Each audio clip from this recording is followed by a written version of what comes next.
Yes, you can send it out.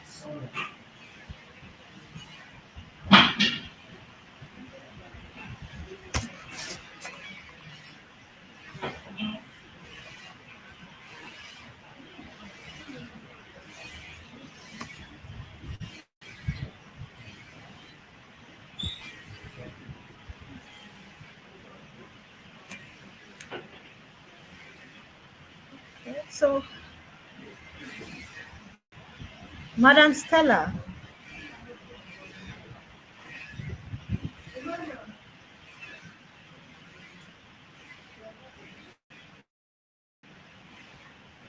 Okay, hello everyone. Good morning, good afternoon, good evening, and welcome to our special live session, Campaign Kickoff, Breaking the Silence Live for the 16 days of activism against gender-based violence.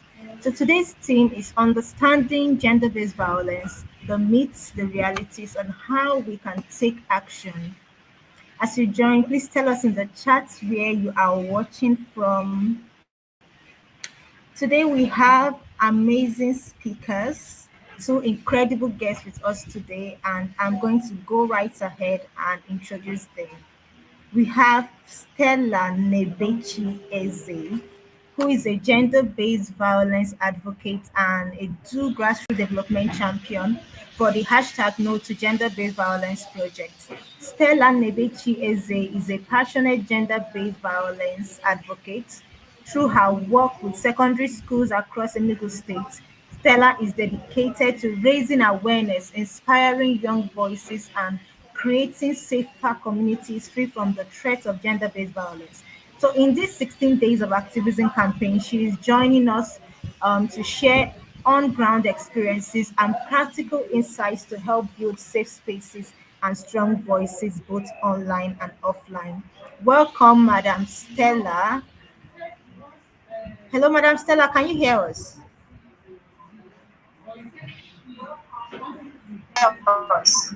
Yes, but is breaking. You're Yeah. welcome. You're welcome. You're welcome. You're welcome. All right. You're And welcome. for our second incredible guest, we have And for our second incredible guest,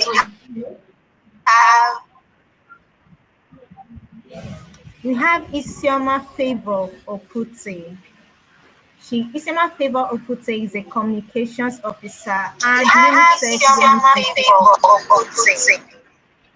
She's a favor of Putin, the communications officer and UNICEF young.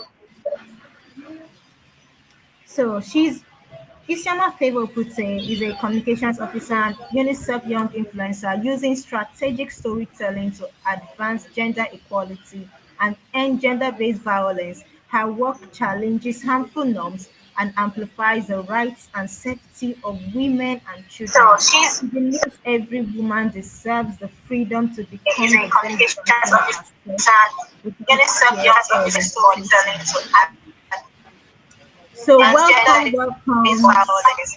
Miss Her Favor. work challenges and amplifies the We are rights glad to and have safety of you. women and children.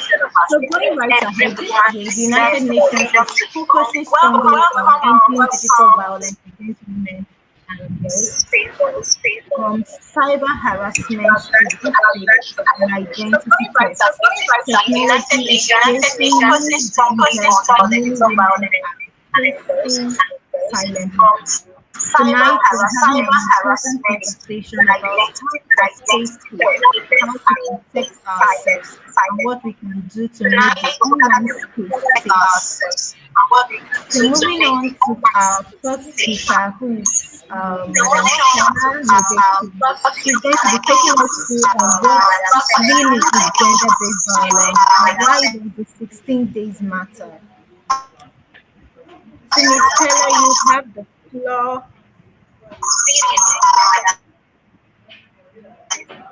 violence and violence and why it matters. Think this matter. Law violence and violence and why it matters. Think this matter. Think this matter.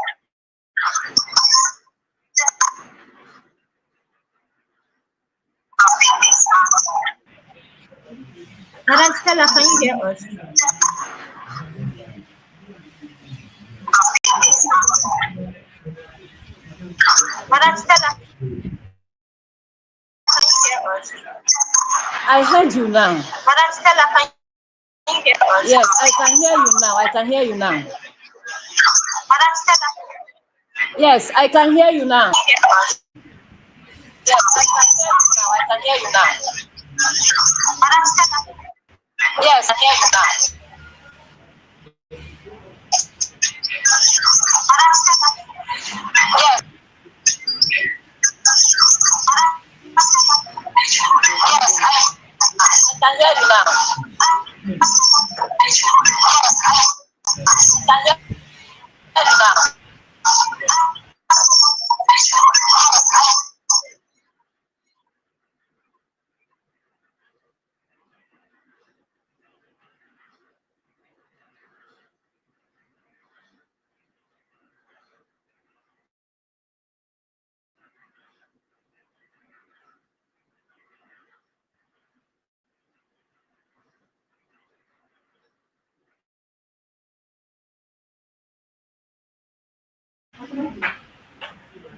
Hello, can everyone hear me?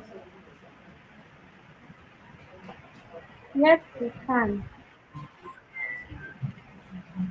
Okay, so Madam Stella, I was saying that you can go ahead and share with us what really is gender-based violence and why the 16 days matter.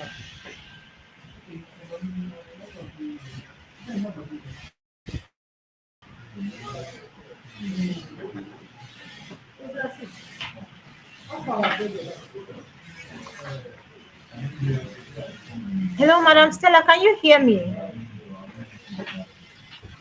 Miss Favor, can you hear me? Yes, I can. I can hear you clearly.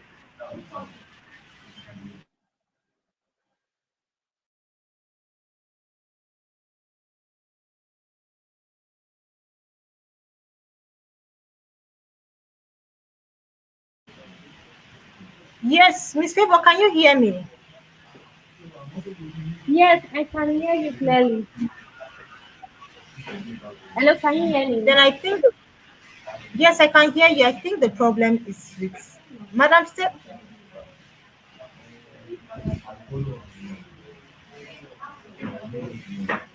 All right, ma'am. All right. So I think Madam Stella, she's having some network issues. So Favor, we're just going to move on to you. Can you tell us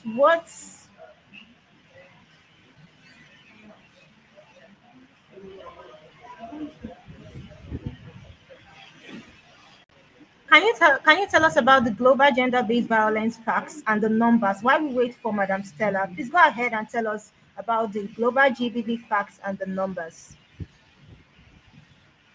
Okay, firstly, I would just like to describe a little what gender-based violence is. I believe that when Madam Stella comes on, she's going to go more into it. But just to set the pace for what I want to talk about, I'll say gender-based violence is the most pervasive, that is the most widespread form of violence against women and girls.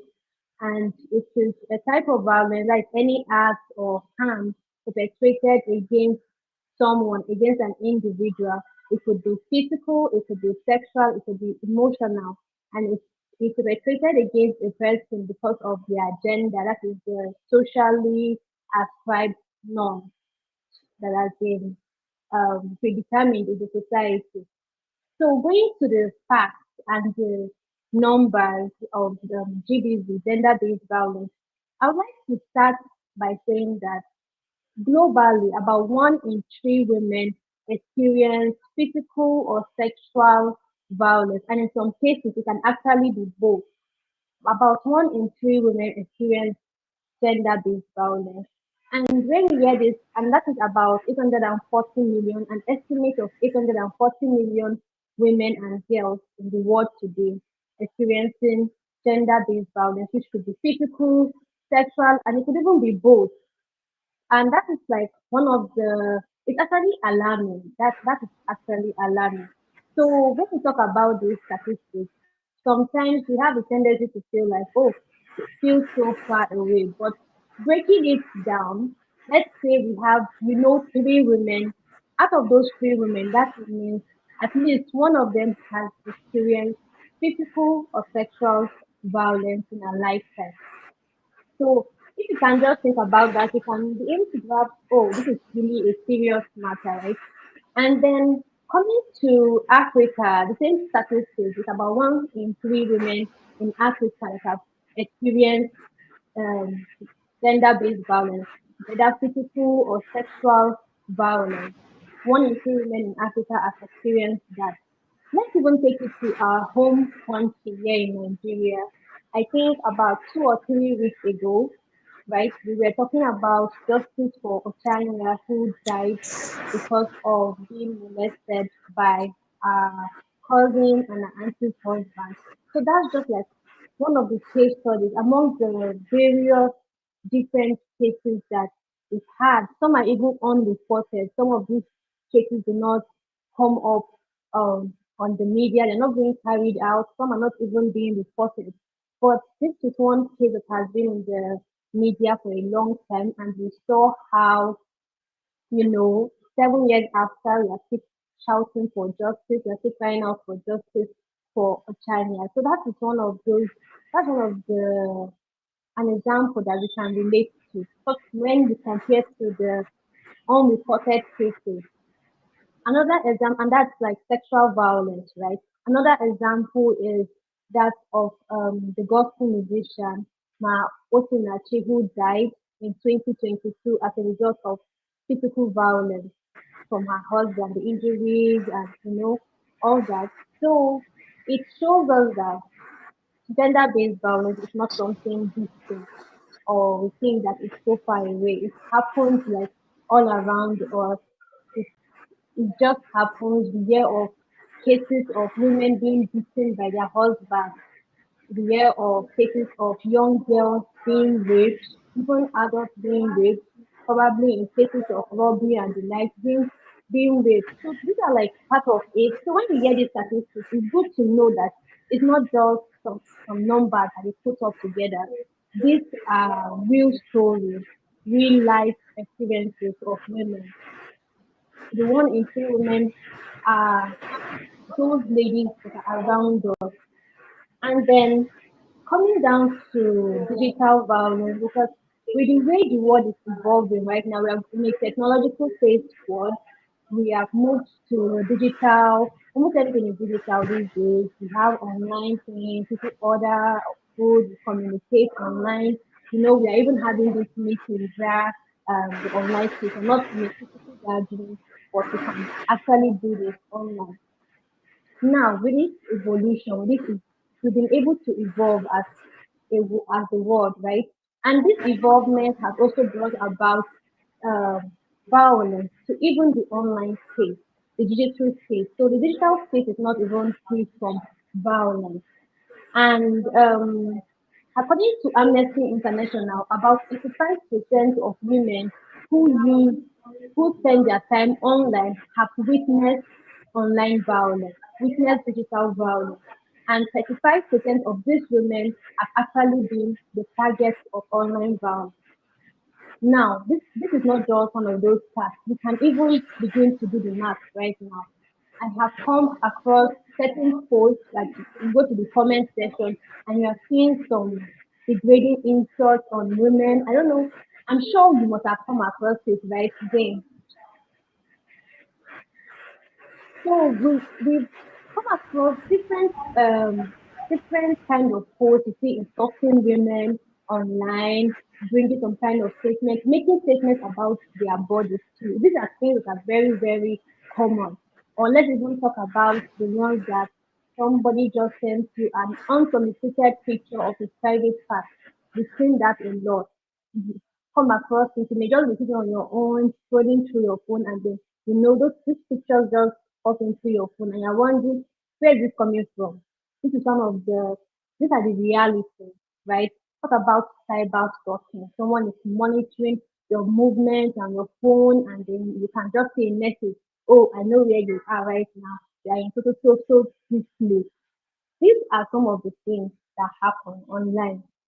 We see harassment, especially on X. If you are very active on Twitter, you see all these things. So you will know that these are not just statistics that are just there. They actually happen. Many of us, as long as you're on the online space, you must have come across someone that, even if you're not the target at that point, you must have come across a woman that is being maybe insulted. They are making remarks about her body. Funny part is that even children, like young girls, you see these grown men and adults in their comment section, dropping some kind of comments here, and you're wondering, what is going on? These are the things that we see every time. As long as you're online, even if it has not happened to you, you must have seen someone that happened to. Then there's also the stat of about 90 to 95% of online deepfakes are sexual images of women. 90 to 95% of actually of deepfakes rather are images of women. So that means I just remembered 5 months ago, I don't know if anyone can recall, there was this trend of that they would tag Grok as Grok remove her clothes. I don't know if you can remember. It was very, very crazy that period. That you just see them, they put on dress her. I just came up one day, I was scrolling to my phone. I saw a lady that was well dressed, and I was seeing different kind of comments on that. At work, undress her, wear her bone shorts, and this and that. This is another example of online violence. Or even ladies that back in those days, you'd be like, oh, if you see someone's nude, yeah, you'd be saying like, oh, they must have sent it. And even if they did send it, you can't just randomly post somebody's nude without their permission. But now, with the emergence of artificial intelligence, you don't even need to snap nude anymore. People just go on with your full body clothing of dresses, and you are seeing your pictures online, you are naked, and you are wondering, when did this happen? Just wake up in the morning, maybe your family members are calling you that, what have you done? See, your pictures are flying around the internet. What, you are bringing disgrace and all that. But you didn't even do anything. You just posted a full body, like your full picture with your clothes, you're well covered. But someone out there just decided to turn it to something else, manipulate it through artificial intelligence. So when you hear this stat of 90 to 95% of sexual images that of women. It's not perfect. We can see it every day. We can see it on Instagram, we can see it on not Instagram, we can see it on X and the like. So these are like some of the things, the facts.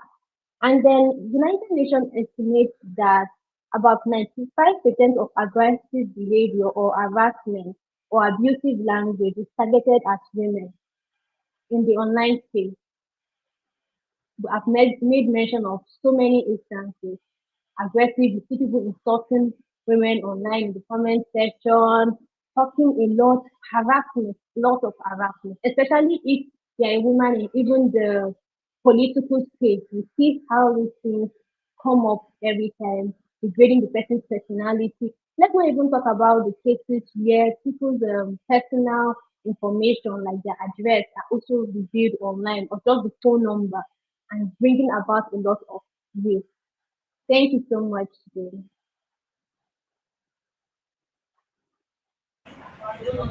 All right. Thank you so much, Miss Favor, for that powerful breakdown. The numbers you shared are really, really amazing. And they remind us that these issues aren't just abstract. They remind us that these issues, gender-based violence, is happening everywhere, especially the digital violence that the UN is focused on this year. Digital violence happens everywhere. It happens to young women, both online and both offline. Happens And to it's young really women, both online and both offline. And it's this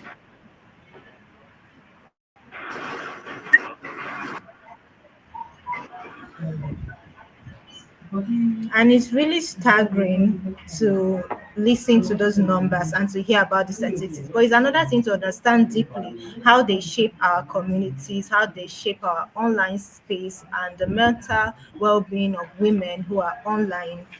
Reading those comments, imagine a woman waking up and seeing her image being used by AI to undress her and stuff like that. So thank you for helping us see the global picture and how it connects to our own reality here in Africa, online and offline. All right, thank you again, Miss Esther. Madam Esther, are you ready to talk to us now?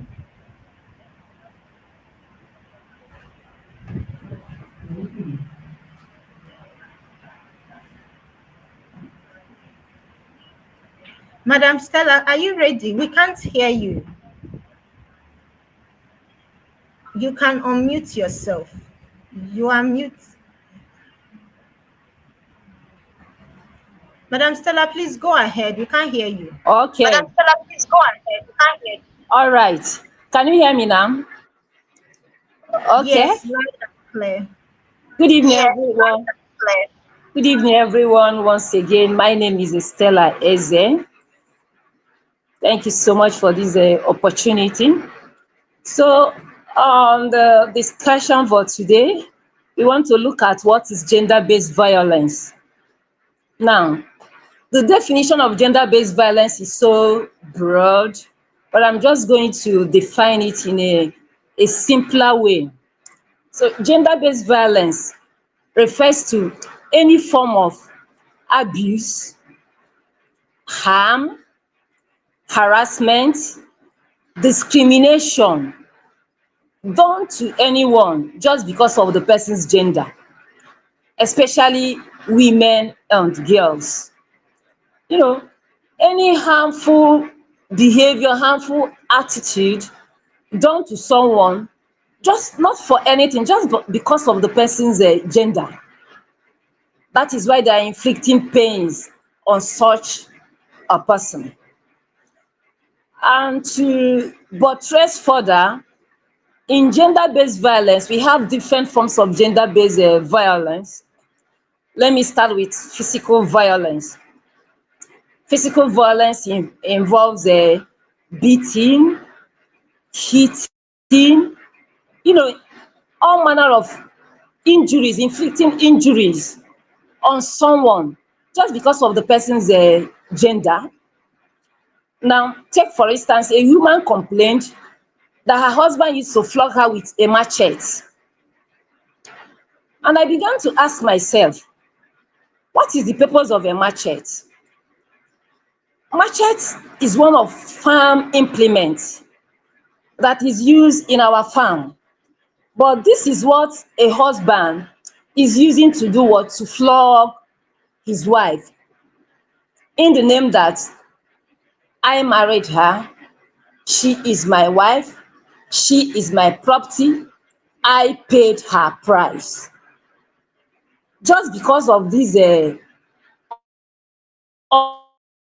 understanding, he has to use machete on a woman, a human being born like you.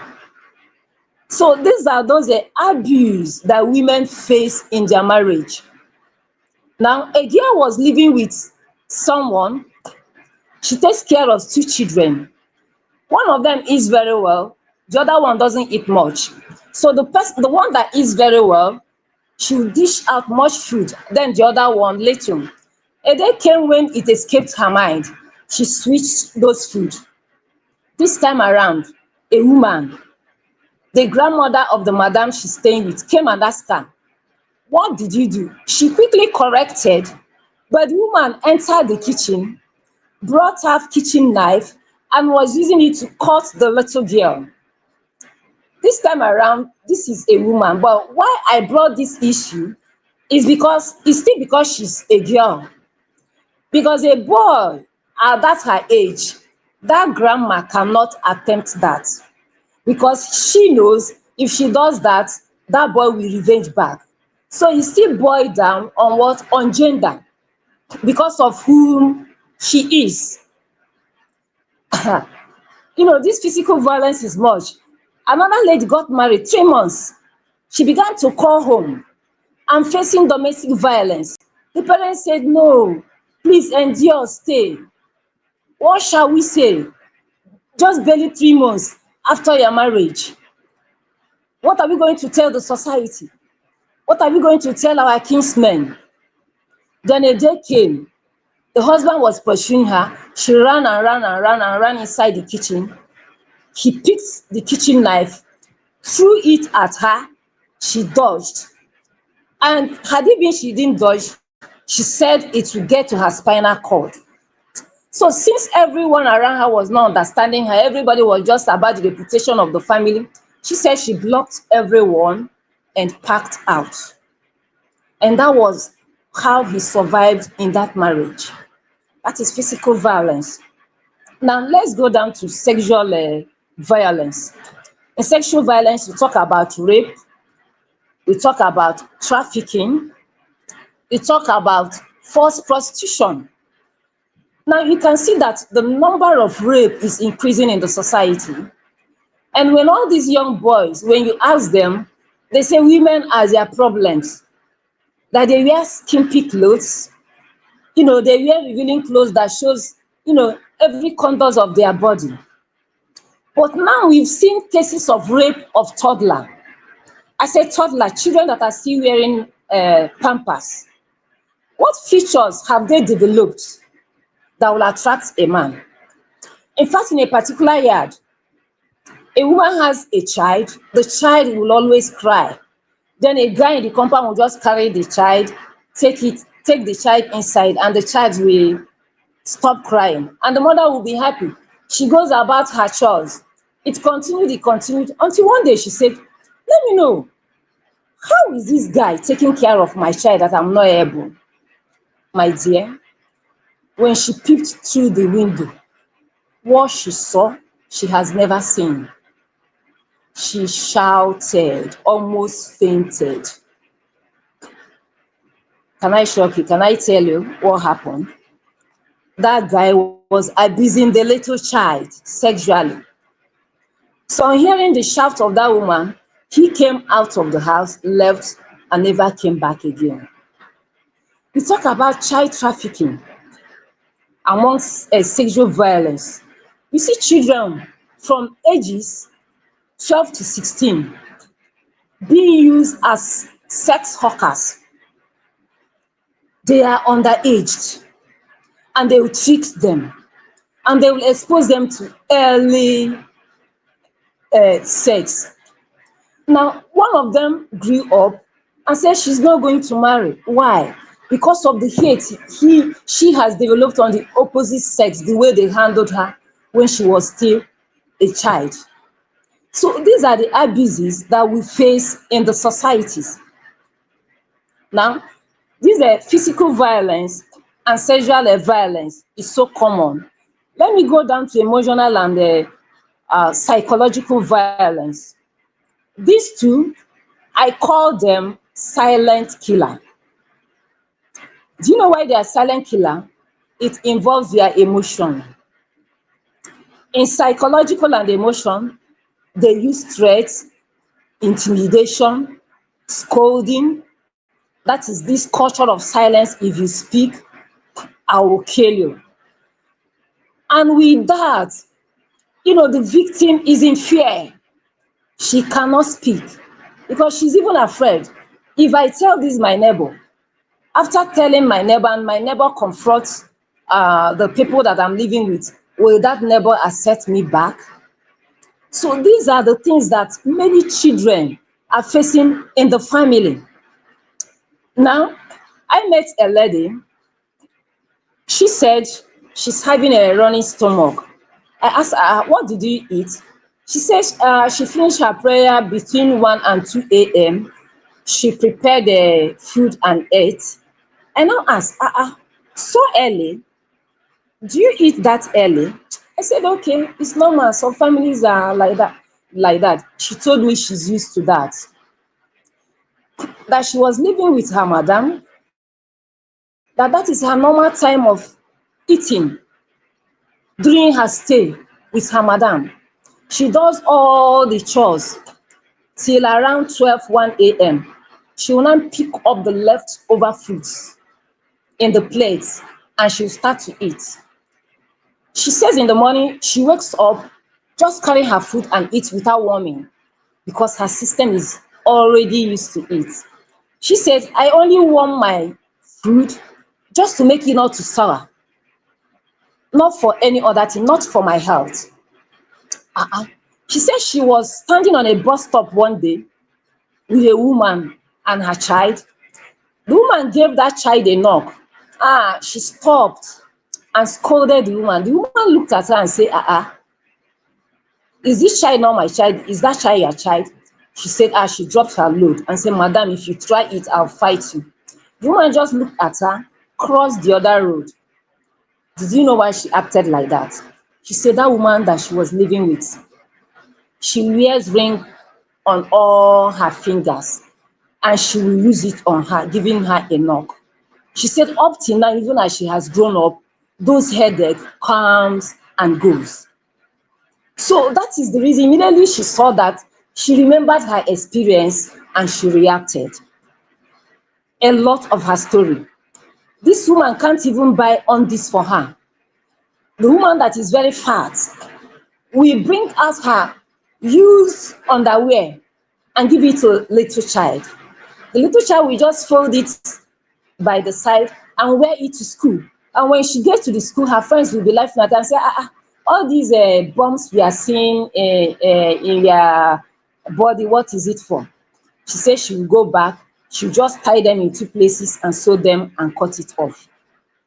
Then the woman will keep on telling her, if I like, I can kill you here, bury you here, and nobody will ask after you, nobody will question.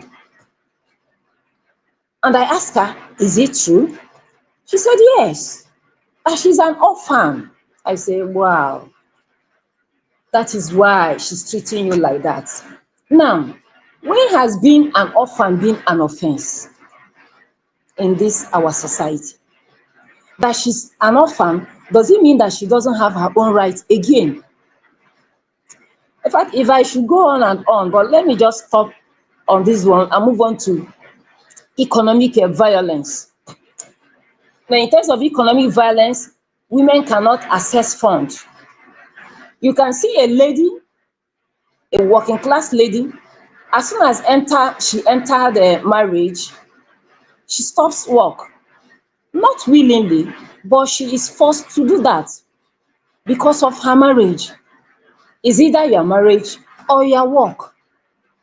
That means she don't have any contribution to make. Does it mean she don't have her career to pursue? So these are the abuses, these are the discriminations that we are seeing in the society. Now, in terms of job opportunity, you can see a boy and a girl will start a crèche, move into nursery, entered primary, secondary, university. They are under the same teacher, under the same lecturer, receiving the same lectures. Wrote the exam, all of them came out with flying color, first class, second class. Then, on the day of job interview, all of them did well. In selection, it will now be because he is a man, let us take him. Can you see that? Can you see that discrimination in the society? Just because she is a woman, not that she's not talented, not that she's not brilliant, but because of her status. Okay? Now, okay, we've talked much about digital violence. Now, digital violence now these days, you see people just because she's a lady, she's a woman, men feel that there are fields that are meant only for women. And once a woman are there, digitally they will fight you. Digitally they will fight you. They will come to your page, be making all manner of comments. You talk about cyber bullying. They will bully you until they force you into depression and force you to leave the social media. You have cyber stalking. They mark you, they monitor you, they follow you up with messages. In this era of AI, they can even manipulate any picture of you and work it and put it just to disgrace you. Your naked pictures, which might not be true. This type of a thing kills relationship, it kills reputation.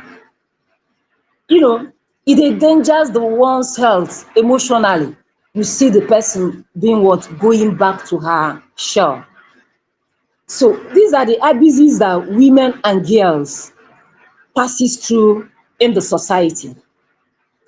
And that is the reason for these 16 days of activism. These 16 days of activism started 1991 by a group of female activists, Global Leadership Institute in US. They saw what women are passing through. They gathered themselves together to put up these 16 days of activism. Today is 24th, this is free. It's starting tomorrow, which is 25th, and it will run till 10th December. 10th December is Human Rights Day. You can see how they merge them together. Now, this 16 days activism is one of the largest campaign and longest campaign ever, from 25th to 10th December. And the major reason, number one, is global awareness. You will now see that throughout this period, globally, everywhere, everyone with one cause, with one objective, with one reason. What? Elimination of all manner of violence against women. Everybody is speaking with one voice. And another good thing about these 16 days of activism, is to demand accountability from the states, from the government, from the institutions that are supposed to protect women. It will make them to do what? To enforce those laws that protects women, because everybody are the same. We are all human beings born with equal rights.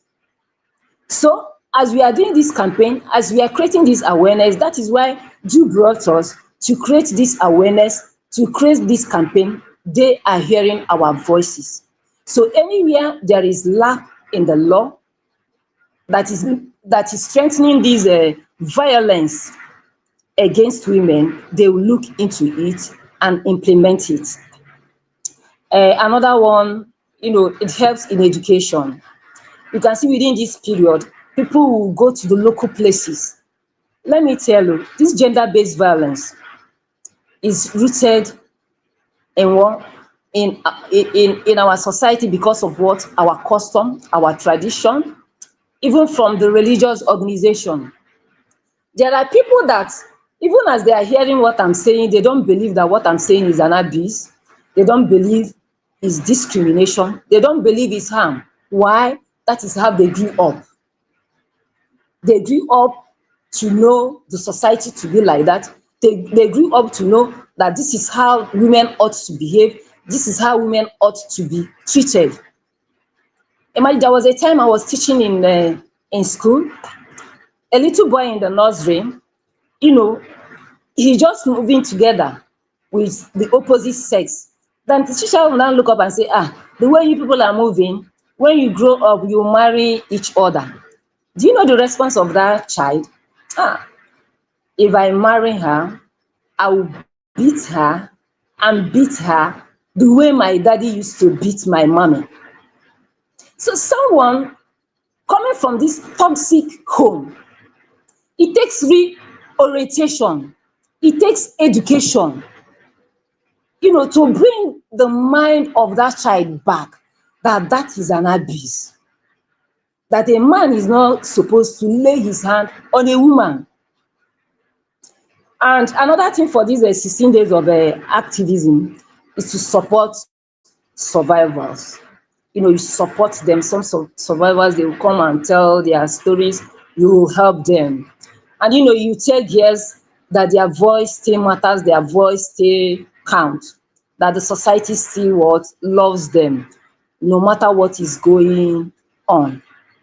So we will keep on keep on the campaign, keep on the awareness, and our belief is that one day the society will be free of violence against women. I don't know, audience that are hearing me, we have seen somebody that has faced abuse just like 3 months in the family, in marriage, 3 months in marriage. Just say yes to me in the chat box. Madam Jane is there to read it up. Or if you have faced your own abuse, just drop it in the chat box for us there. Madam Jane will read it out. Okay, I stop here for now. Thank you for listening.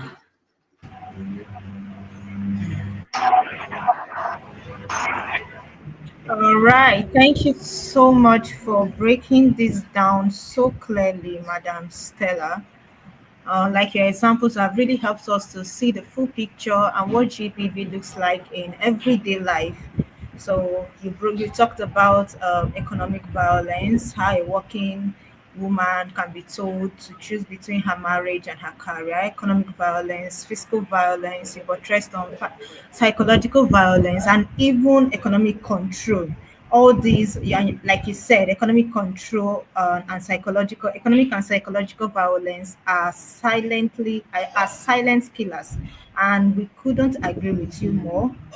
And even how some forms of violence come from women to girls. Thank you so much.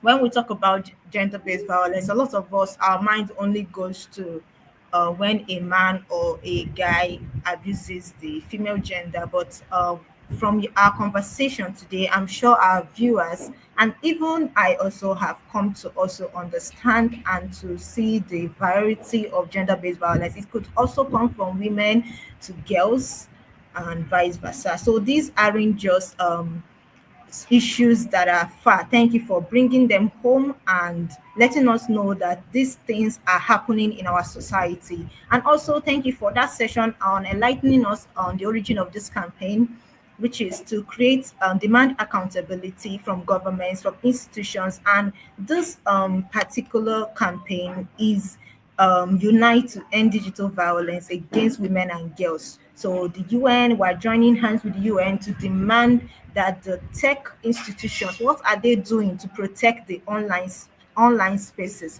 Because the like for instance, you mentioned cyber stalking, you mentioned AI undressing a fully clothed woman. So all these things are the reason for these 16 days of activism.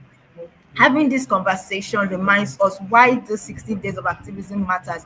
Is not just a campaign where we tell, like you said, it's also the longest, it's one of the longest campaigns.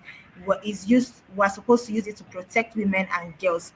And today, this responsibility extends not just to we have the sexual violence, the physical violence, the economic violence. We have so many others, and we're also this campaign is extending to the digital world as well, because violence is no longer happening only in homes and in our streets. It's happening in our phones. If you go on social media right now, open the comment section, open your group chats, I can guarantee you that you will see digital violence going on in that place. So this year's theme challenges us, and it challenges tech companies to ensure that our online spaces are safer for everyone, and to also strengthen our reporting systems and stop harmful content from striving. So thank you so much, Madam Stella, for your detailed session. I'm sure our viewers have learned a lot as well as us. All right, so we'll be going on to the next session. So just like Madam Stella said, if you, our viewers, if you faced any form of abuse, whether sexual or digital or whatever, just type it in the comment section, and let us know your experiences, and I can read it out for Madam Stella in case she has something to drop more on that. All right, so moving on to the next section. The next segment of this live is going to be a very interactive challenge. So I'm going to read a statement, and our speakers will tell us if it's a myth or a reality. So we're going to be starting. Are we ready? Yes, we I'm are. sure that we are all ready. So let's just dive right in. Yes, let's dive right into it. Yes, So let's dive online right into it. harassment So is not online harassment is not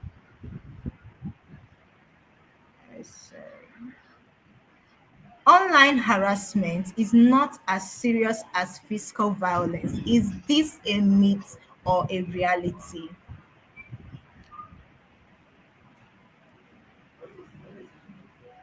Okay, I would say that that's a myth actually, because online violence is as serious as physical violence, because online violence tends to affect people emotionally. People go into depression because of you see comments, bad comments on your social media handles, and before you know, someone is even being anxious to come online, and from there, people can slip into depression. Some people are slipping into depression because of negative comments, or someone is harassing or monitoring all your movements online, sending you this kind of messages, maybe posting even your personal information online, and before you know, you feel threatened that anybody, any random person can just come and do something to you because your information has been shared online. So online harassment should be taken as seriously as physical violence, because it can even lead to death. Some people have committed suicide because of online violence. The comments are just so bad, and they just have to, they can't take it anymore, because human beings have a threshold.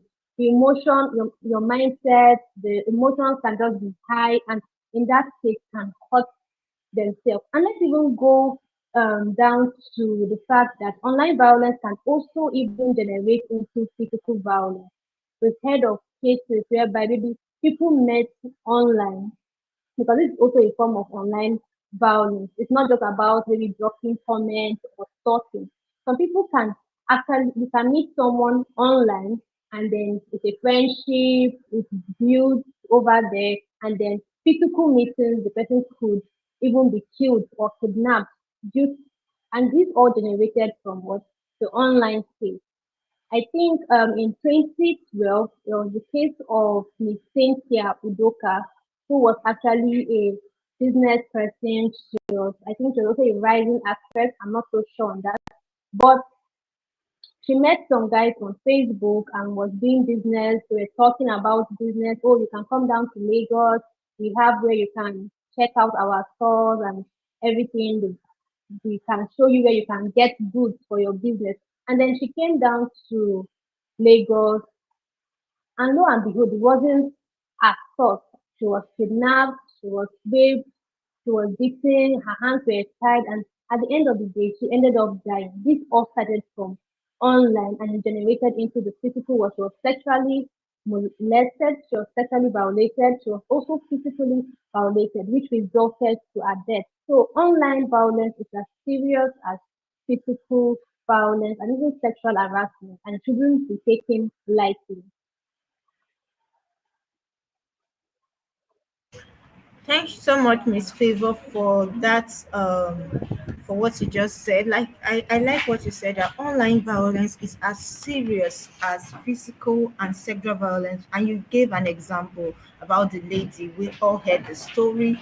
It emanated from online violence. Online, besides with online violence, like from online it went to physical, it went to sexual. So we should take online violence as seriously as we do take the other forms of violence, because it can actually progress to other forms of violence. So all right, moving on to the next one. Deep fake sexual images are harmless because they are not real. Is this a myth or a reality?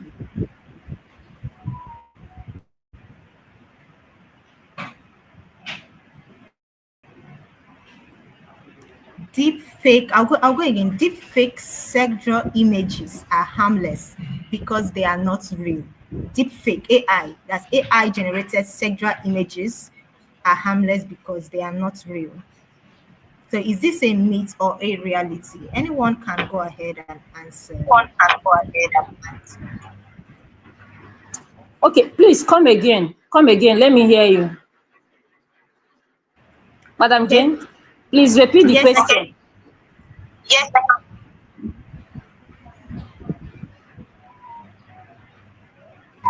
So I'll repeat the question. Deep fake sexual images are harmless because they are not real.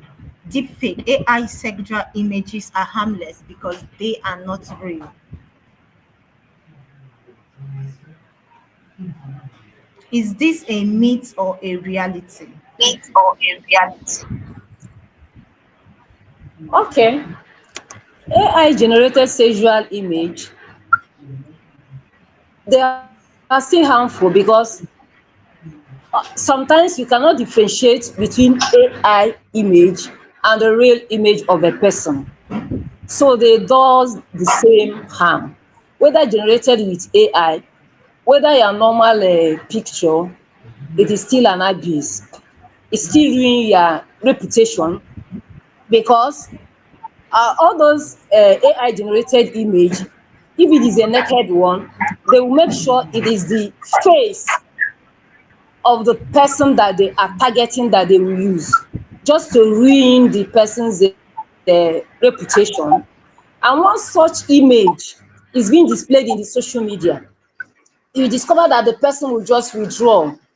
She cannot face shame again. She will be afraid to do what? To come out. Just like the case of a lady. Someone showed me the video years back. This lady entered a shop to buy a phone. She stole the phone. I'm condemning stealing. I'm not saying that what she did was right.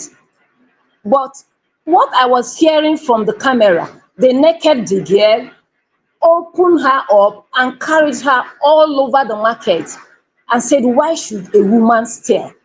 Even if a man steal, why should a woman steal? This is the angle where I am coming from. Is still an abuse because she is a woman. Had it been is a man, they will not treat her like that. Okay, she stole, you caught her, why not hand her over to the police to be prosecuted and be jailed so that she can serve her term? But they decided to disgrace this lady. After disgracing this lady, the lady went back home and drank poison and died. You can see from the point where I am coming, it damages reputation very well. Thank you so much.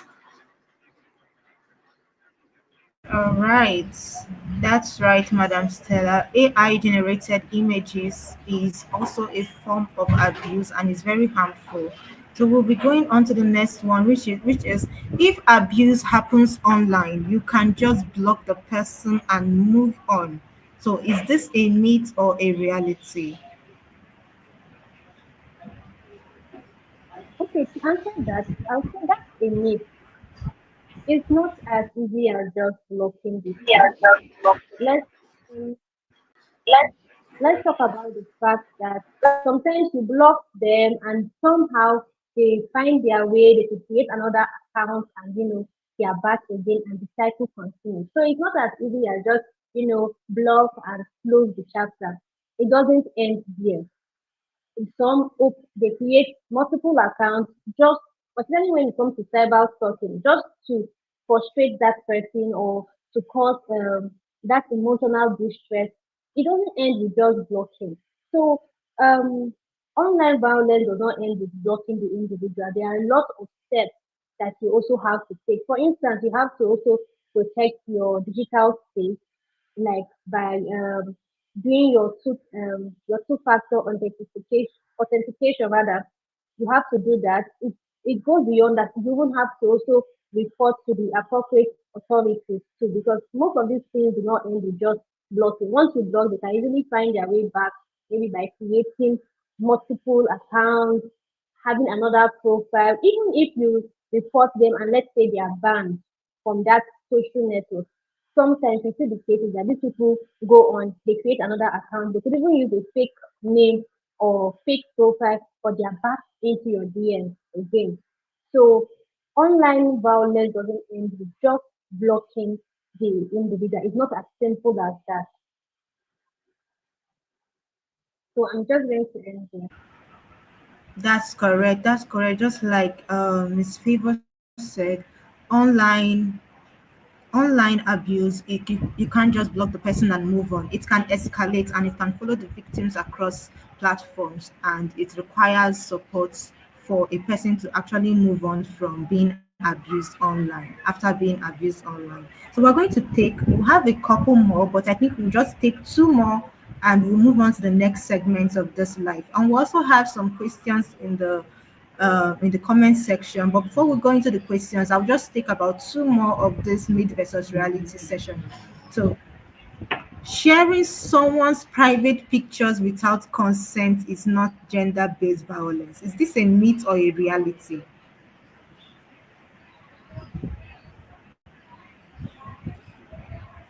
Sharing someone's private pictures without their consent is not gender-based violence. Is this a myth or a reality?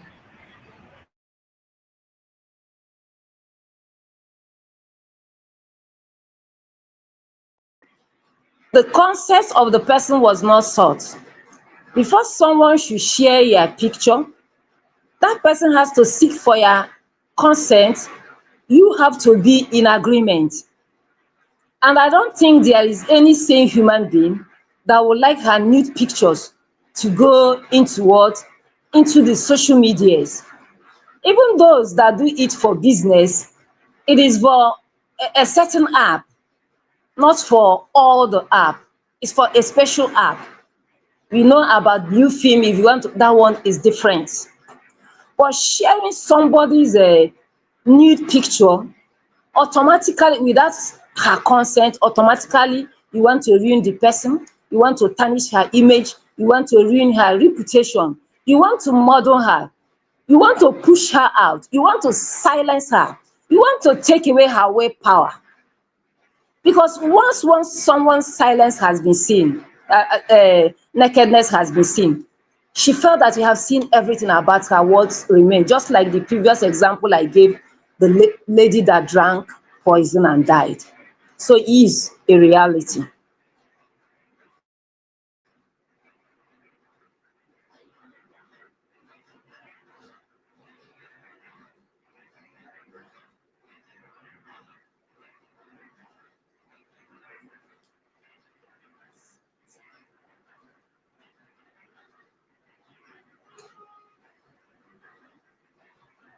Hello, Jen. I think your mic is muted. If you can hear me. So sorry about that. Yes, my mic was muted, so I'm going to take them again. Gender-based violence only happens in poor or uneducated Hello, Jen. I think communities. your mic is muted. If you can hear me. So sorry about that. Yes, my mic was muted, so I'm going to take them again. Gender-based violence only happens in poor or uneducated communities.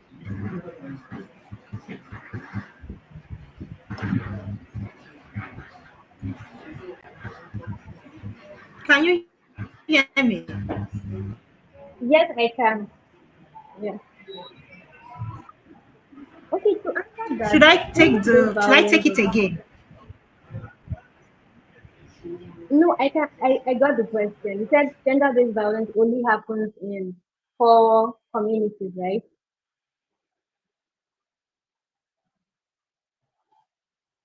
So to answer that, I would say that's actually a myth. Yeah, because gender-based violence happens everywhere. But it doesn't happen only in poor communities, or you say, oh, because of I'm rich, so it doesn't happen. It happens in both wealthy communities, even in poor communities. We heard of cases of wealthy women that do not have control over their finances. If the husband does not give them money to buy whatever they want to buy, they can't actually buy it, and they are stopped from working. So you have to, go back to him whenever you need money, or you don't even have access to own your own personal account. So instead of those cases, and you are feeling like, oh, but you're wealthy, you can always get something for yourself. But there are women like this that their husbands are the ones that are in full control of every account. Any transaction you want to make, you take permission or just a particular amount, and you are not allowed to work. This also happens. There are also cases of wealthy women that have been victims of domestic violence, that have been physically assaulted, have been victims. They've also been victims of sexual violence. Even wealthy children, let's say children that come from wealthy homes, that have also been victims of sexual violence, maybe from a trusted friend or a relative. It also happens. So gender-based violence is not dependent on the communities that you are coming from. It can happen to both poor communities. It can also happen in wealthy communities.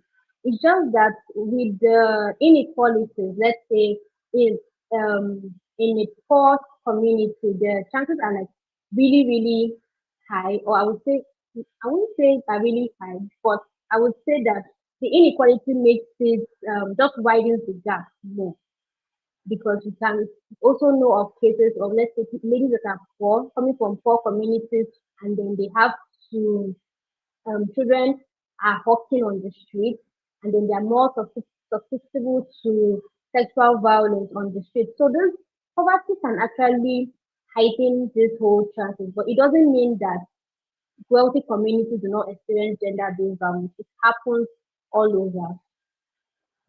Thank you very much. All right. Thank you so much, Miss Favor, for that. Yes, gender-based violence happens everywhere, irrespective, and it's irrespective of whether you are from wealthy home or poor home, educated community or uneducated community. Gender-based violence happens everywhere. All right, so we have the last one before we move on to the next and final segment of this life. Reporting gender-based violence is pointless because nothing will change. Is this a myth or a reality?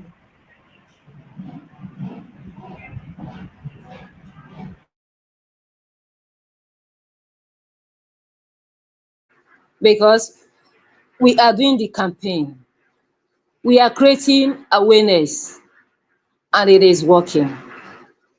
The society is getting aware. Customarily, people are changing. So it is working. All we have is just to give it a time. It will just grow organically. Before you know it, it will spread.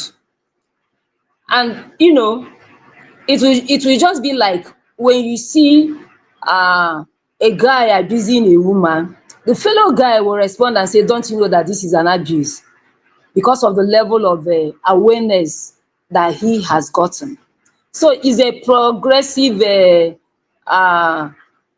progressive campaign that will yield results gradually, gradually. It may not yield immediately. It's yielding immediately, but not the way we want it, because maybe in every campaign, let's say about 10 people, about 3 people you know can change. So you can see it is growing organically, gradually. Before you know it, it's circulated. So it is something achievable, and we are going to achieve it. All we have to do is to do what? Keep keeping the campaign on, keep on doing the awareness, going to the rural communities. The rural communities need this education, they need this campaign very well, because that is the root of everything. When change starts from the root, you see that it will be easy for the society to be transformed. So we've not gotten there, but we believe that we are going to get there. Thank you. All right, thank you so much, Madam Stella, for all that you've said.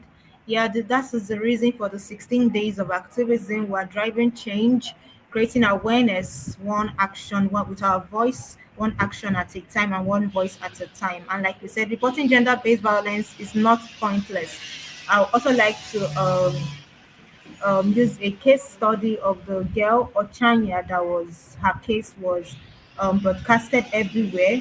So assuming reporting gender-based violence was pointless, and then we wouldn't have known about Ochanya's case because unfortunately, may her soul rest in peace, Ochanya is no longer here with us. But because of the fact that her case was documented and the press recorded it while she was alive, and that was why we're able to hear about it now, and everyone is calling for justice for Ochanya. So reporting gender-based violence is not pointless. It helps to create documentation. It even helps the victims to get justice in some cases. It helps them to also assess support and initiate legal actions against the person who committed this violence. All right, so we'll be moving on to the next segment, which is also the final segment of this live session, which is recognizing and responding to gender-based violence. So, Madam Stella, I would like you to kindly tell us um, how do we recognize gender-based violence? What are the signs? What are the early warning signs? Please, we would like you to make this session very, very brief as we are pressed for time. Make it very brief, please. How do we know this? How do we recognize gender-based violence? What are the early warning signs? What are the online red flags? And what shouldn't we ignore? What are the subtle forms people often dismiss without knowing that, oh, this is gender based violence?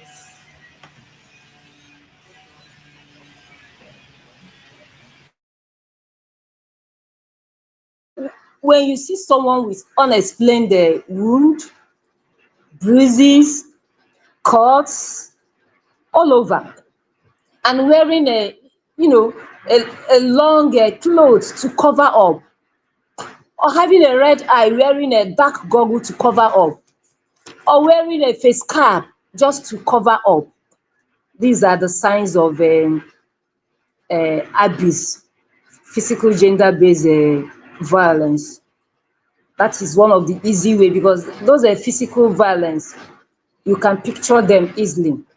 And when you approach the person will tell you, I fall, I had an accident. You now ask, accident? Is it in the vehicle, with your vehicle, or with a commuter? The person says, no. When I was coming down from my step, when you are coming down from your step, no. When the person keep on changing the story, because he doesn't, maybe the injury was inflicted by her husband. She doesn't want to expose her husband. Okay? And in Nigeria, we have VAP law, whereby you can go and report. But I doubt if they hardly receive complaints, because in our society, if you go and report, after reporting, maybe from that you are reporting, you are leaving your marriage. So people are afraid to report. And another one is depression. This one is about emotional and psychological. You see the person depressed, you see the person withdrawn, you see the person losing weight, you see the person remaining silent. Okay, a particular mixed school, a girl emerged as the senior prefect. For a girl to emerge as a senior prefect in a mixed school, you should know the quality that that child is made of, both brilliancy and intelligence. Even in her campaign, as she said, the way she was campaigning, but immediately she was sworn in, she became like an ice water. to the extent that they called the parent and said that they are going to take this thing away from her. What did you think happened? Boys were bullying her and she remained silent. They silence her because she's a woman. How can a woman be ruled over us? So these are the signs. Okay, when a woman cannot access fund, okay, you are working, you get married, automatically stop work. Okay, there are certain things, certain needs that you suppose to do, you cannot accomplish it. These are the signs of abuses. In fact, I pitied one good woman, very nice woman. Once she received her salary, she will hand everything over to her husband. A day came when her period, it was her period time. She was asking for money for pad. The husband said, oh, women now, women's money, they finish, you still have some. This lady started crying, blood was dropping. She said she was using her leg to block it. Is this not violence? A very good woman. These are the signs of abuses that we see in our societies. Okay, so let me just stop here for now. All right. All Thank you right. so much.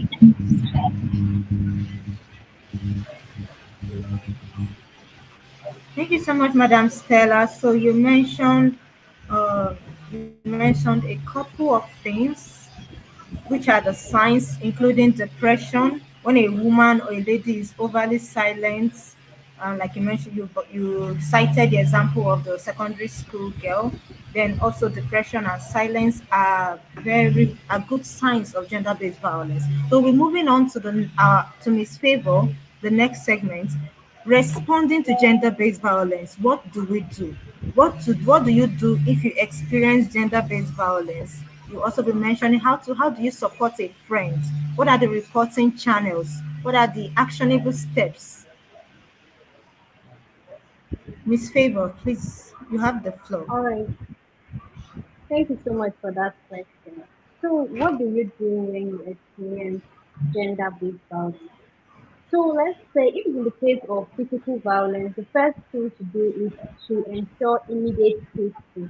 You have to move from that environment or that particular place that the abuse is going on. When we say move, sometimes it may not be possible, let's say in the house, it may not be possible to leave the house entirely at that moment.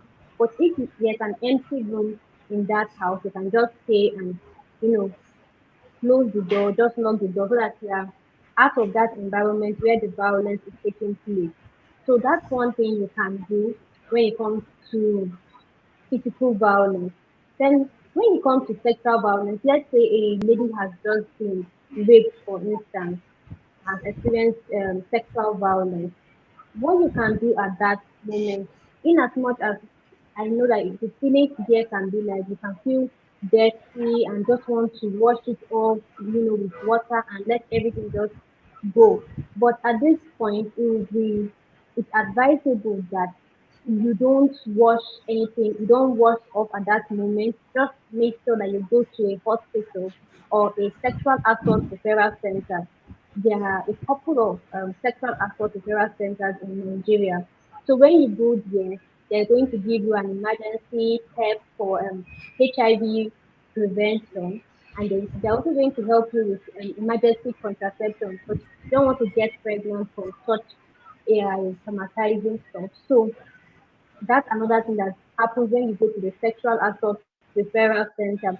And there they can also help you to gather the evidence so that you can prosecute these people because these perpetrators need to be shamed and they need to go down for it.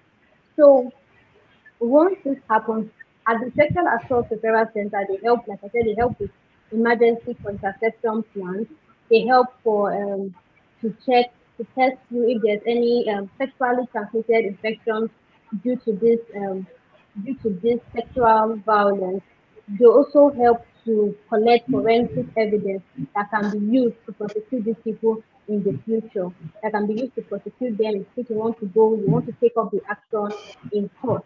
So that is one thing you could do. In as much as at that point you may just want to bath and let everything go, it is advisable you go to a sexual assault referral center. Some example, the Mirabel Center. The Mirabel Center has a sexual assault referral center. Then there's the Women at Risk International Foundation.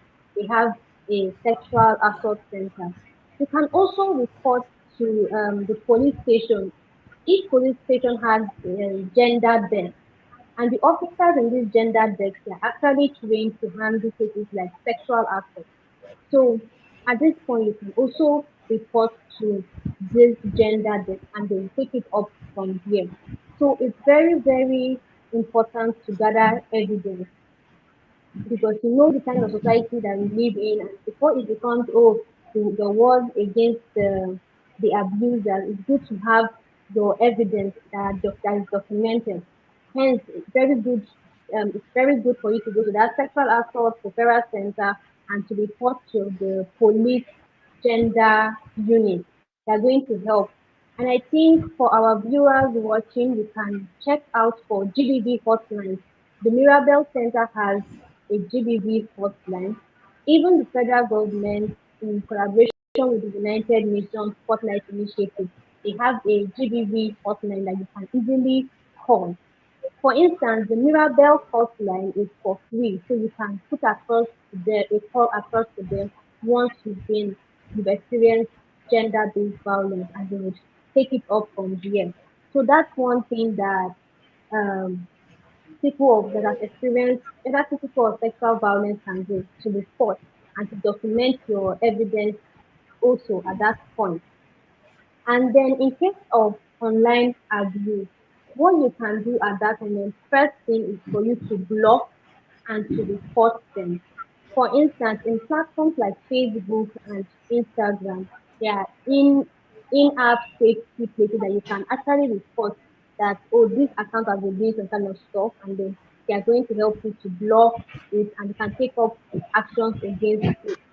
After blocking and reporting, you can also share with a trusted friend because one thing with gender-based violence is that silence is the enemy. You can share this with a trusted friend so that you are not alone or facing everything together alone and everything else can just set in depression and the like. So make sure you share it with a trusted friend at that point. Another thing you can do is that you can report to the Nigerian Police Cybercrime Unit. They can handle this in case of cyber stalking and the like. They can handle those cases of revenge porn. The cybercrime unit can handle that. We also have the National Information Technology Development Agency. That is NITDA. You can also report to them in case of this of cyber stalking, of cyber bullying, and they are going to be prosecuted. I'm sure we've seen cases online where people have been sued for cyber bullying online. So you can do that as well. Reporting to these agencies would help you take the right legal action. Another thing that you want to do, for let's say a case whereby your picture has been generated like AI, deep AI pictures, or your news are spreading online. What you want to do is to stop the spread at that moment. There are sites and there are organizations that have dedicated themselves that they are going to help women to bring down this kind of pictures. An example is the Take It Down organization. They help to remove this kind of pictures like nudes of women. They help to bring it down from that site and you won't see it online anymore. So those are some actions that you can take when it comes to online gender-based violence. Now, going to the reporting channels, I think I've mentioned a few. You can report to the police gender desk. That's one. Then you can go to sexual assault referral centers. We have a couple of them, the Mirabel Center, the Women at Risk Center. And then in cases of trafficking, you can report to NAPSIP. And you can also report to the Ministry of Women Affairs. They have the GBV desk. So these are the tools that are available in Nigeria. And I believe that everyone that has um, been violated should take advantage of this of these channels are currently available. Now, as a friend, that let's say someone has been violated, your friend has been violated, and they come to you seeking for help, what should you do?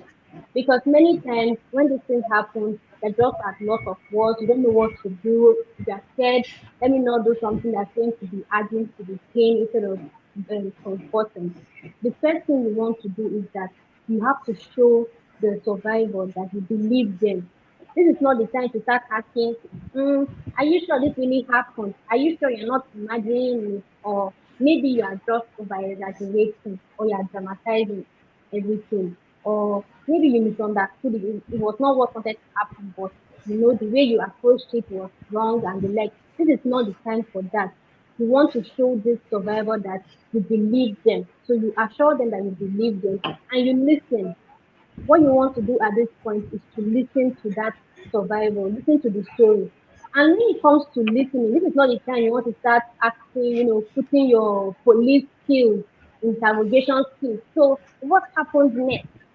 Did they tear your clothes or did they do like this and that? This is not the time for this kind of questions. Just sit and listen to whatever the survivor wants to share with you. This is not the time to start asking some unnecessary questions. So what happened next?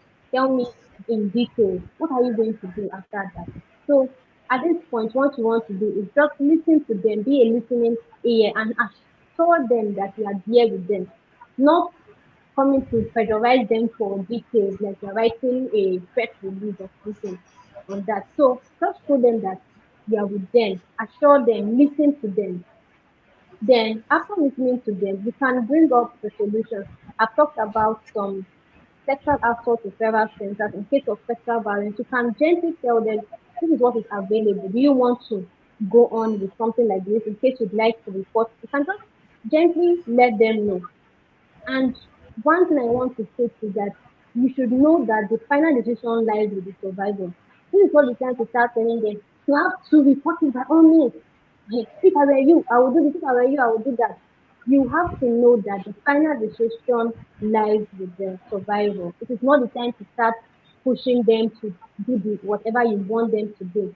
You can only gently give solution, gently give suggestions. This is what's available. This is how it's going to help you. Going to these sexual assault referral centers can help reduce the risk of you getting pregnant or having HIV. These are some of the things. You let them know gently, but not the one that you begin to pressurize them. If you're not going to report, now you sabi you. At the end of the day, it's your life that's going to be ruined. This is not the time for that. You just gently giving that solution. If it's in the case of online violence, you can assist your friend in blocking and reporting these people to the appropriate authorities. I've mentioned the cybercrime unit. I've also mentioned NICTA, so you can help them to report it. You can also help them to report it on Facebook, Instagram, or whatever platform the abuse might have occurred in.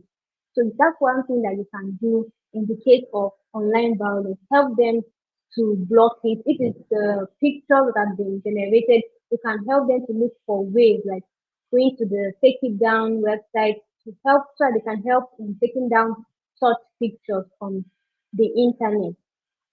So one thing I want to emphasize is that all these things you have to do it like in guidance with the survivor, not trying to impose that these things I know I have gotten all the information on as regards gender-based violence. I know the next step. So you must follow it according to the way I know it. No. You have to realize that the final decision lies with them, not with you. Even if you feel like, oh, this decision I would have taken it in different way. You don't have to impose. You can only guide them in that angle. You don't need to start imposing and saying, oh, you have to do it this way. This is not the time for that. You have to respect their choices. Respecting their choices is very, very important at this point. You can help them to document. Like I said, it's very important to get the evidence. If it's in the case of physical abuse, that maybe there are physical injuries, bruises around, and the like. You can help them take pictures because you want to document in case of legal you want to go for legal battle to fight against it, to fight against the perpetrator. So you can help them in documenting this because at that point they may just be so disorganized, they don't know what next to do. So you can help them in documenting it, of course, with their permission, not just doing it. And then maintain confidentiality.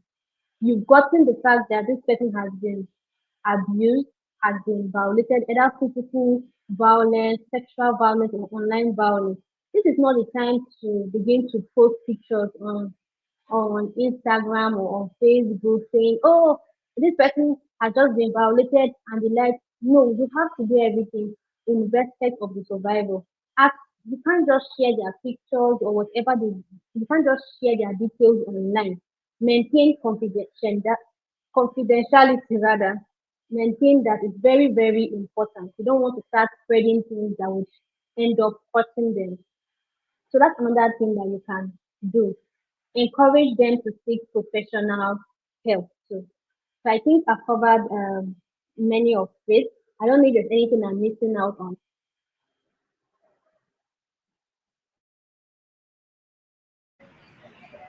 All right. Thank you so much, Miss Favor.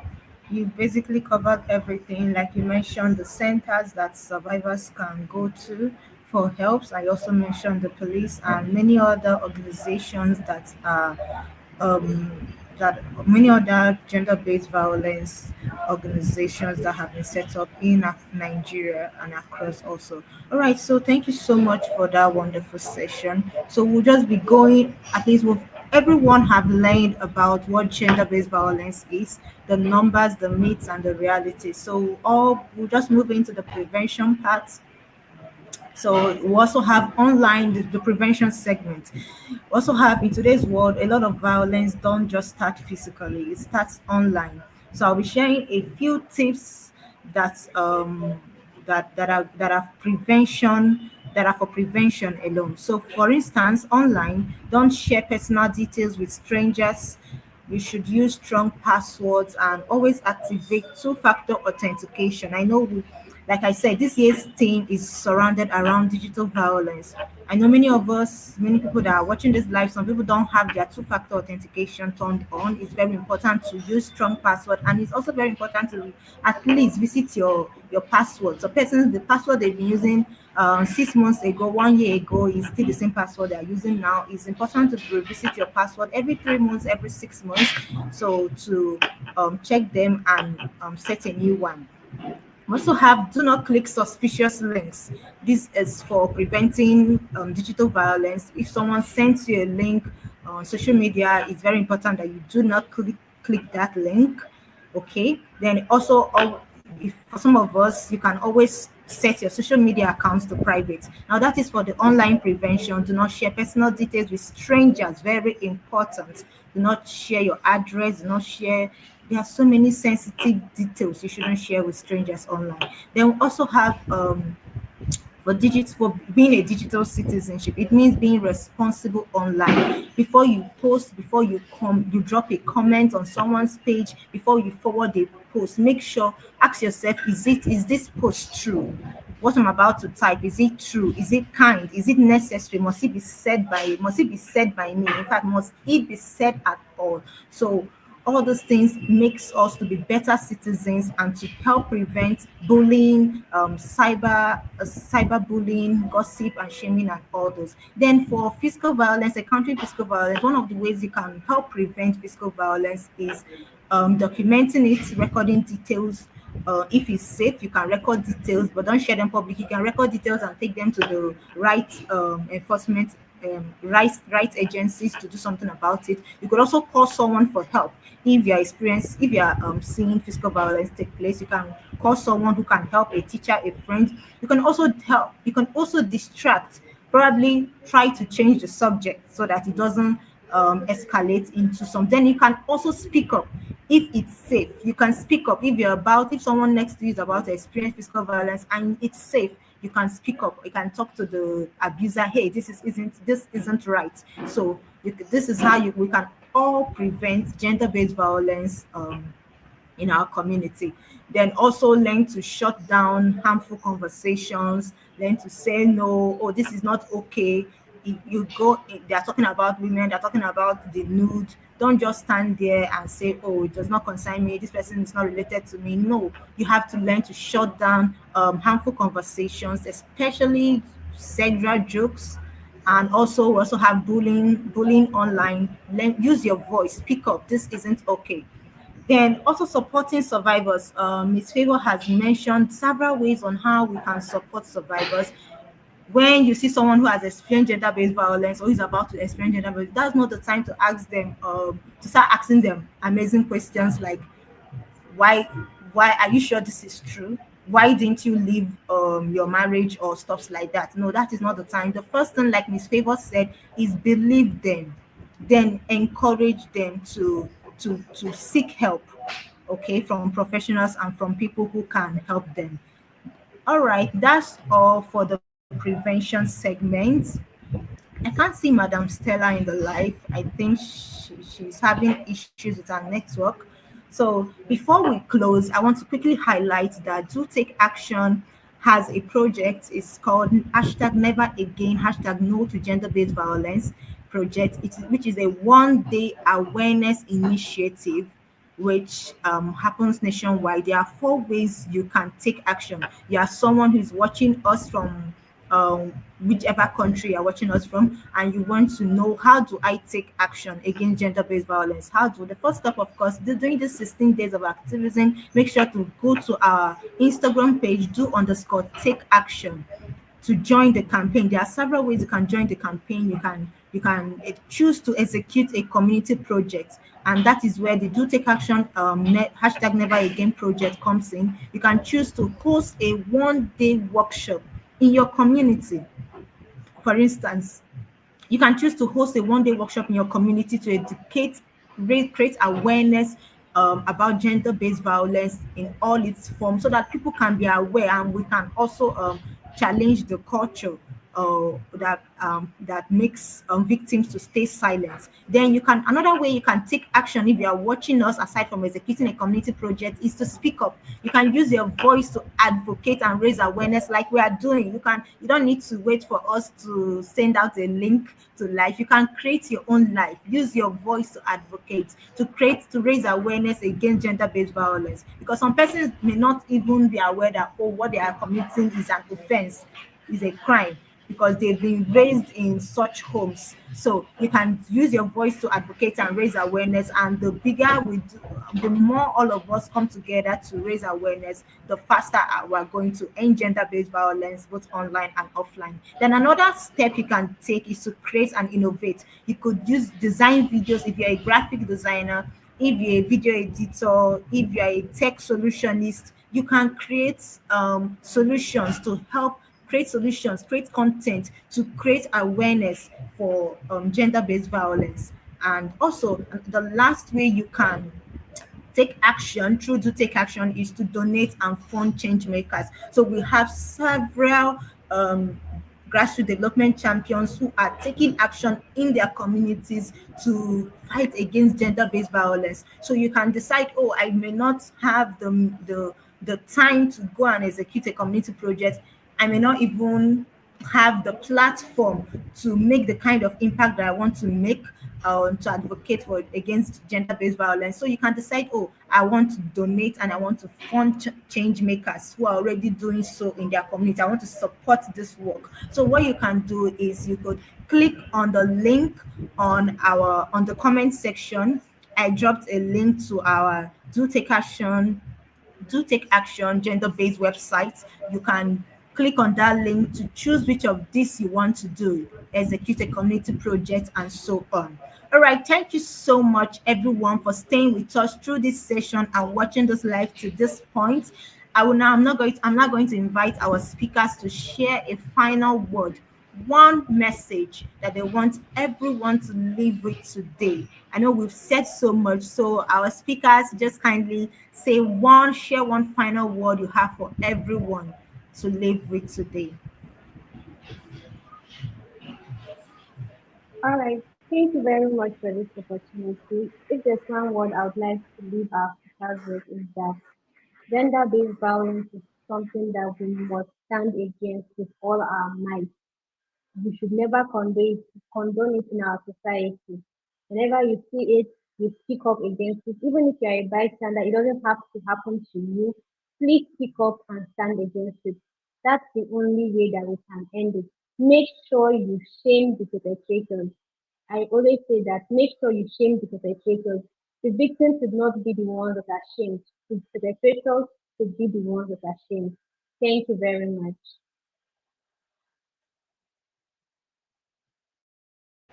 All right. Thank you so much, Miss Favor, for that. You said speak up.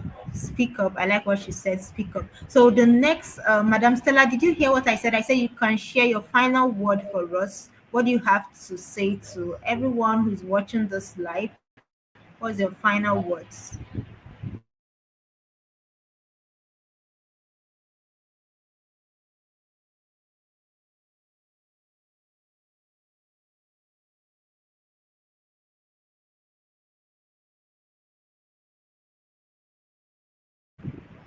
Hello, Madam Stella. Can you hear us? I think she can't hear us. So before we close, I just remembered we have questions. So the first question is, how can men and boys be more involved in reducing online gender-based violence? That's digital violence. How can men and boys be more involved?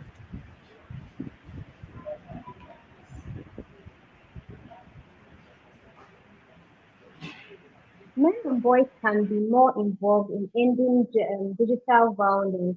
First, I would say is that you shouldn't be among those people dropping harmful comments on ladies' pictures and the like. You should not be among them.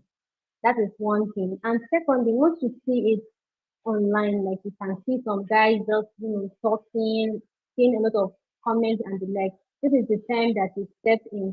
And especially since you are a guy, I believe that it's going to be really, really will be really timely at that point once you step in to educate them and just give them that awareness that guy, this thing that you said is not actually nice. This is digital violence and it's wrong for you to do that. So those are the ways. You don't have to do anything, oh grand, I want to do a big conference and the like. It starts from your little day-to-day activities, your everyday activities.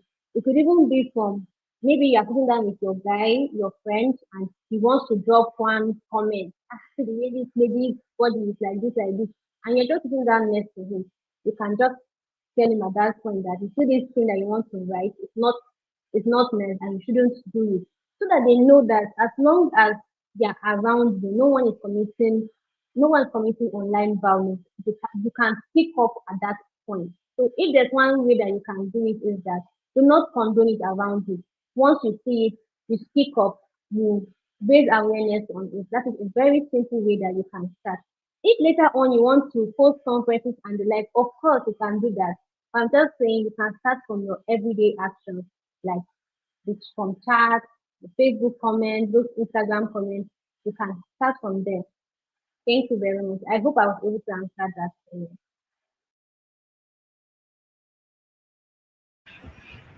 Thank you so much, Miss Favor, for your answer. So you said men and boys can be more involved by speaking up, being more active. For instance, if you witness someone, if you witness anybody who wants to abuse anybody, the first thing is you have to speak up. Don't just say, "Oh, this person is not related to me." Speak up. So that is one point that you kept on emphasizing throughout your session, which is very very important. We must start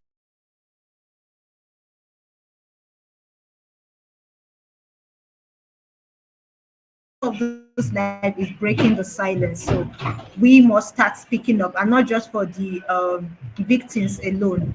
Everyone must start speaking up. If you see gender-based violence going on around you, don't keep quiet. Speak up about it. Make corrections if needed. All right. So thank you so much, Miss Favor, for that. Then we have another question. Even though I think you've already touched on this question. So just give under 1 minute, just summarize it in case the person who asked goes back to this life. When someone experiences sexual violence, what should be their first steps if they want to seek help? Okay. Um, so the first step should be, like I said earlier, the first step should be You don't have to wash up at that moment, no matter how the urge may be great to do that at that point, so that you can gather evidence. In that your state with your clothes and all of that, you go straight. And then if you have the clothes, you can put it in a paper bag. But if you put it in a nylon, you may tamper with the evidence or maybe fingerprints and the like. So you can just put it in a paper bag for evidence sake and have pictures too. And then the next thing to seek help is to go to a sexual assault referral center. I said, yeah, Mirabel Center has one. I think they have in both Lagos and Abuja. Then there's also Women at Risk International Foundation. They also have a referral center, a sexual assault referral center. In these centers, you can receive both medical help.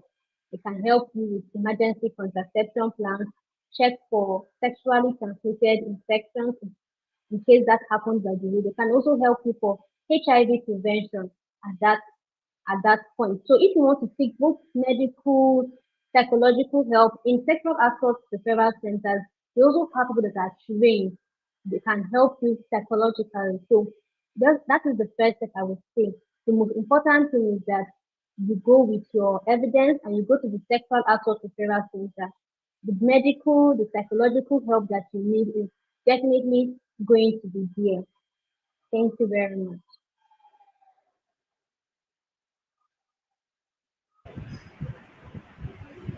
All right.